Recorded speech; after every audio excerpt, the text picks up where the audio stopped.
اللہ کے نبی صلی اللہ علیہ وسلم نور ہیں یا بشر؟ اللہ کے نبی نور ہیں یا بشر ہیں؟ بعض لوگ کہتے ہیں کہ اللہ کے نبی کو نور سے بنایا ہے، اس کا کیا مطلب ہے؟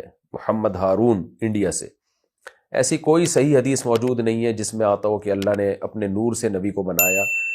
موضوع من گھڑت روایتیں اس بارے میں، قرآن سے، صحیح احادیث سے اور امت کے اجماع، صحابہ تابعین کے اجماع سے پتہ چلتا ہے کہ اللہ نے سب سے پہلے آدم کو مٹی سے بنایا، پھر آدم کی اولاد میں اللہ نے جو ہے نسل پیدا کی اور انہی میں حضرت ابراہیم علیہ السلام پیدا ہوئے، پھر انہی کی نسل میں حضرت ابراہیم کے بیٹے حضرت اسماعیل علیہ السلام، یہ سب بشر تھے، انسان تھے، اور آدم علیہ السلام کو اللہ نے مٹی سے بنایا۔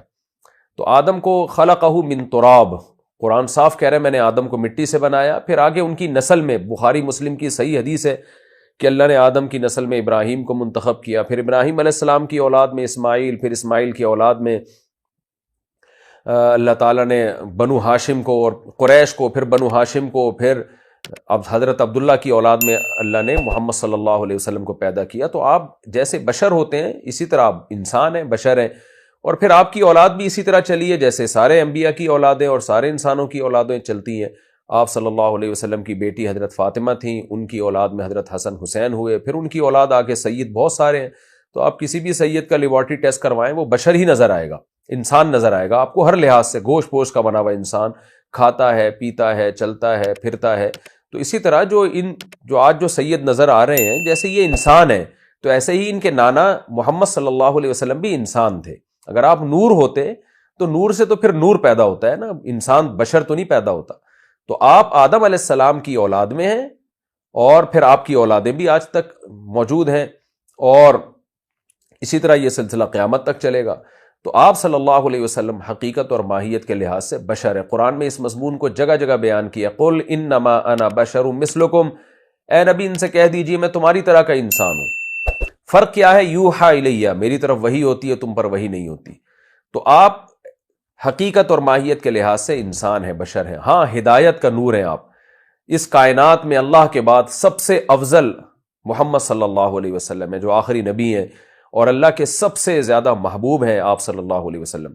تو ہدایت کا نور ہے، جیسے قرآن بھی ایک نور ہے، جیسے اندھیروں میں آپ کو چراغ مل جائے نا، ایک روشنی مل جائے، نور مل جائے تو آپ کو راستہ نظر آ جاتا ہے۔ تو اسی طرح آپ صلی اللہ علیہ وسلم نے امت کو، انسانوں کو گمراہی کے اندھیروں میں روشنی دکھائی ہے۔ تو اس لحاظ سے آپ نور ہیں، ہدایت کا نور، اور اس لحاظ سے علماء بھی نور ہیں، وہ بھی لوگوں کو ہدایت دیتے ہیں۔ قرآن بھی نور ہے، صحابہ بھی نور ہیں، تابعین بھی نور ہیں۔ ہاں نبی صلی اللہ علیہ وسلم اس لحاظ سے نور زیادہ ہیں کیونکہ آپ کی ہدایت کامل ہے، اور علماء اس درجے کی روشنی نہیں دیتے جس درجے کی نبی صلی اللہ علیہ وسلم نے دی ہے۔ تو سب ہی نور ہے، جو بھی دین کی دعوت کا کام کر رہا ہے، غلط سے ہٹا کے لوگوں کو صحیح کی طرف لے کر آ رہا ہے، وہ بھی نور ہے۔ قرآن بھی نور ہے، اچھی کتابیں جو باطل فرقوں کے خلاف لکھی جاتی ہیں یا اسلام کو ڈیفائن کرتی ہیں وہ بھی نور ہیں۔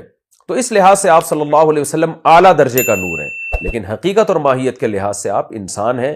قرآن کہہ رہا ہے لو کان فی الارض ملائکۃ یمشون مطمئنین لنزلنا علیہم من السماء ملکا رسولا، سورہ بنی اسرائیل میں، کہ اگر زمین میں فرشتے رہتے، فرشتے نور کے بنے ہوئے ہوتے ہیں نا، قرآن کہہ رہا ہے اگر زمین میں فرشتے ہوتے تو ہم ان کے لیے پیغمبر بھی کسی فرشتے کو بناتے۔